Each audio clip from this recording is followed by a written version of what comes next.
What is up, you guys? Welcome back to the vlog. As you can see, today I'm coming at you right out of the Golf. My Passat is in the garage getting work done, changing out the rubbers of the front and rear mounts and getting all the brakes checked up to make sure the car is safe for going to some meets that are left this summer. So that's why I wanted to come at you with a quick little video about the 5 things I like about my Golf MK3. I saw this video idea on a few other channels, like TJHunt did one on his BRZ. Lately he done one on his Ferrari. I think Damon from the dailydrivenexotics also did one a few years ago. I really like the concept, so that's why I wanted to make one myself for you guys. Coming at you with point number 1. Point number 1 is the buying price. It's a really cheap car to buy, especially if you're a new driver. You get a good amount of car for the money. It's not new, it's a nice compromise, I think myself, between an old and a newer car. So for around 1,000 euros, where I live, you can pick up a pretty good model. I live in Belgium, by the way, which is in Europe.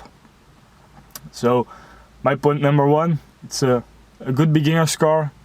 On to point number 2.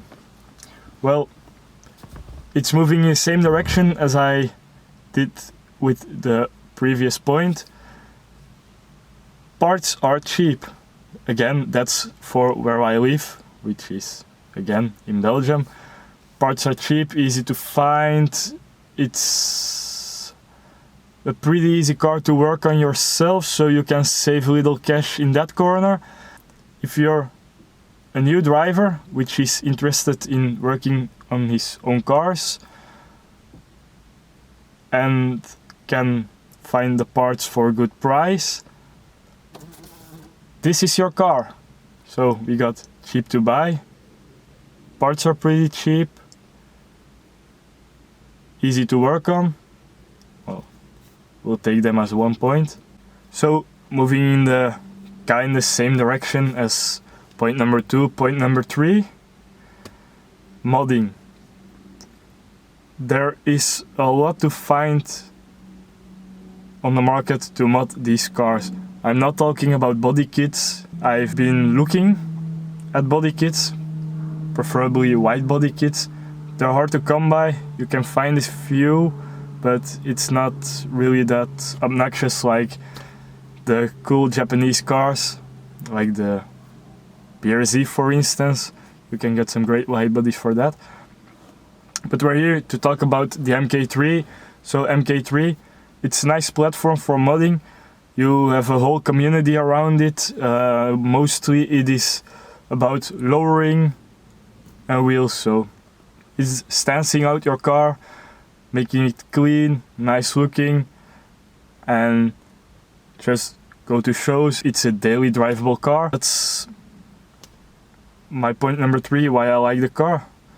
The modding platform is great for the community around the car. You can find lowering springs as cheap or as high price as you want them to be. You have something for everyone.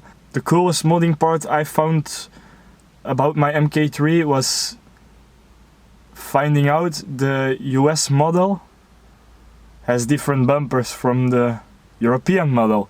So I got the US front and rear bumper, as same as the trunk lid, which is also from a US car. I'll throw a small montage in between so you can see how my car looks.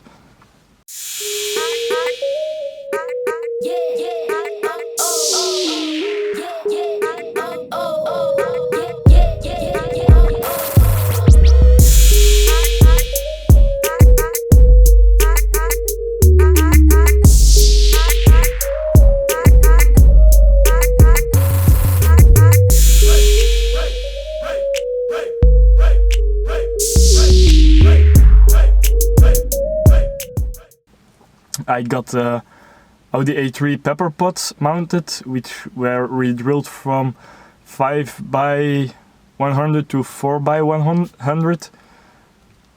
And that was my modding. Point number 3, modding is great. So moving on to point number 4. As I had a different front bumper, rear bumper, a different trunk lid, and when I bought the car it had a little accident in the front, so those pieces were also different. I got a Jetta nose on it. Is the paint? Well, it being a cheap car,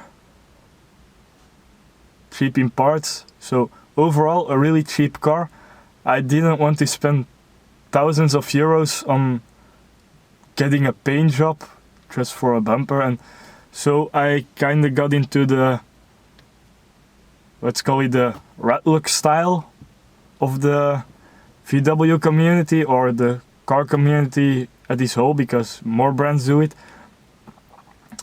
And I just spray painted mine in a matte color. At first it was a beige. I'll try to find a picture and put it somewhere in the frame. When I got bored, after I think 2 years of the color, I just sanded it down, gave it a new color, and it cost me 50 bucks to get a new color on my car. Who can beat that? I got a brand new looking car for 50 bucks. Just took me some sanding and a few cans of spray paint. I'm planning to respray my car white now, so that's something that will be coming in the future. But yeah, everything can be done cheap, especially if you're a little handy. Moving on to point number 5, which is my last point. As I told you, it's an easy car to work on. What's also making it very easy to work on this car is you can work on it with just very basic tools. You don't need any special tools from the dealership or what else. You just buy yourself a cheap ratchet set, a screwdriver, and with only that you can probably do most of the work that needs to be done on the car. Maybe some pliers if you're doing the rear brakes, or to get a hose deconnected in the engine. It's also nice to work on the car because you have a lot of room in the engine bay, you have a lot of space. You can almost, by the matter of saying, get a second engine in there. That's my 5 things I like about this car. I really love driving it. A little bit nostalgic, this thing being already 25 years old and still being my daily car and having the same age as me. As I said, I love working on it. I hope you kinda like where this channel is going.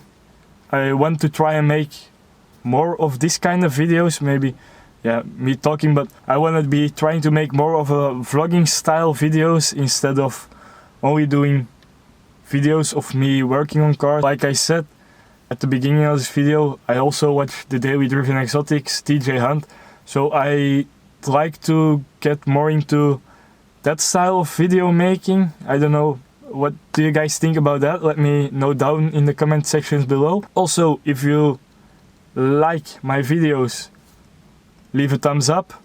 Also, if you don't want to comment about my ideas of making the video, if you own an MK3 or think about owning an MK3, let me know what you think about your MK3 or the MK3 in general, or why you would be interested in buying one. But for now, if you like the content I'm making and you want to be sure to see my next video, hit the subscribe button right below. Also hit the notification bell right next to the subscribe button so you can get a notification when I upload. But for now, I'm ending this video.